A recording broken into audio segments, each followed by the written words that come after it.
हमारे पास सिर्फ 1 महीना बचा है और हमें बोथ ग्रुप्स देने हैं। हमारी तैयारी भी नहीं हुई है और जिस तरीके की हमें 2 बार रिवीजन करने चाहिए थे हमारी, वो भी कंप्लीट नहीं हुई है। तो अब हम करें क्या? देखो, पहले तो आप दिमाग में ये सेट कर लो अपने कि आपको बोथ ग्रुप्स देने हैं या नहीं देने हैं, क्योंकि बोथ ग्रुप्स देने से अगर रिस्क बढ़ जाता है तो इसका एक चांस या एक प्रॉफिट ये भी होता है कि हमारा सेकंड ग्रुप बहुत ही ज़्यादा आसान है। अगर हमारे फर्स्ट ग्रुप में कुछ मार्क्स कम भी रह जाते हैं तो वो सेटअप हम सेकंड ग्रुप से कर सकते हैं। सो एक बेनिफिट है, अगर आप दोनों ग्रुप साथ में देना चाहते हो तो अपना माइंडसेट बना लो और फिर उसी के अकॉर्डिंग आप स्टडी करो। अब हम रिवीजन कैसे करें? सो कुछ भी नहीं करना है, आपको सिंपली मैराथन देखने हैं। हर अटेम्प्ट में आपने रिवीजन करी होगी, आपने थोड़ा बहुत पढ़ा होगा। अगर आप इस बार बोथ ग्रुप्स देना चाहते हो तो आप मेन फोकस अपना फर्स्ट ग्रुप पे रखो। और अगर पहले से ही आपने बोथ ग्रुप्स की तैयारी कर रखी है पहले अटेम्प्ट में, या फिर आप पहली बार अटेम्प्ट दे रहे हो, तो आप मैराथन को रेफर्स करो। एक दिन में एक मैराथन अगर आप लगा रहे हो तो ऑन एन एवरेज 15 डेज में आप अपने मैराथन के हिसाब से अपना सिलेबस कवर कर सकोगे। बाकी के 15 डेज को आपको एमटीपी आरटीपीज में डिवाइड करना होगा। आपको पूरा एक दिन एक सब्जेक्ट के ऊपर देना होगा, जिसमें आप कम से कम 3 अटैम्प्ट के पीवाईक्यू, एमटीपी और आरटीपी करोगे। इतना सफिशिएंट है।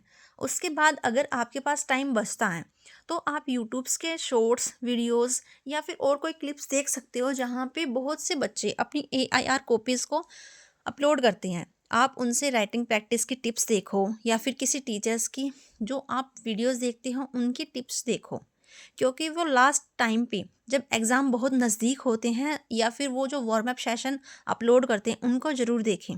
इससे आपको काफ़ी हेल्प होगी। और रीसेंट के जो एमटीपी और आरटीपी आते हैं उनसे 90% चांसेस होते हैं एग्ज़ाम में आने के। तो अगर आप एमटीपी और आरटीपी देख के जा रहे हैं तो वो भी सफिशिएंट होगा आपके लिए। अब हम टाइम मैनेजमेंट कैसे करें?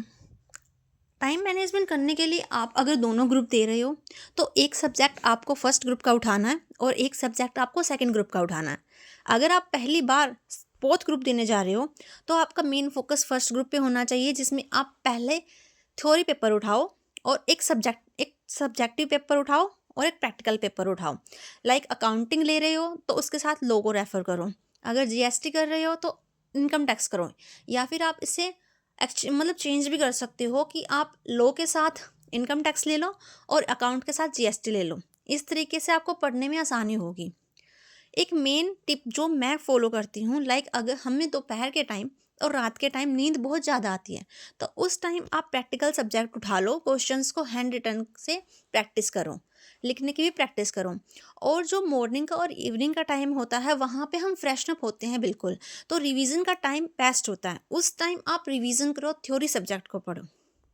ये टिप्स फॉलो करने से आप पासिंग मार्क्स ग्रेस कर सकते हो। और अगर आप चाहते हो कि मुझे बहुत ही ज़्यादा मार्क्स चाहिए तो फिर आपको रिवीजन करनी पड़ेगी, जिसके लिए आपके पास टाइम नहीं है फ़िलहाल।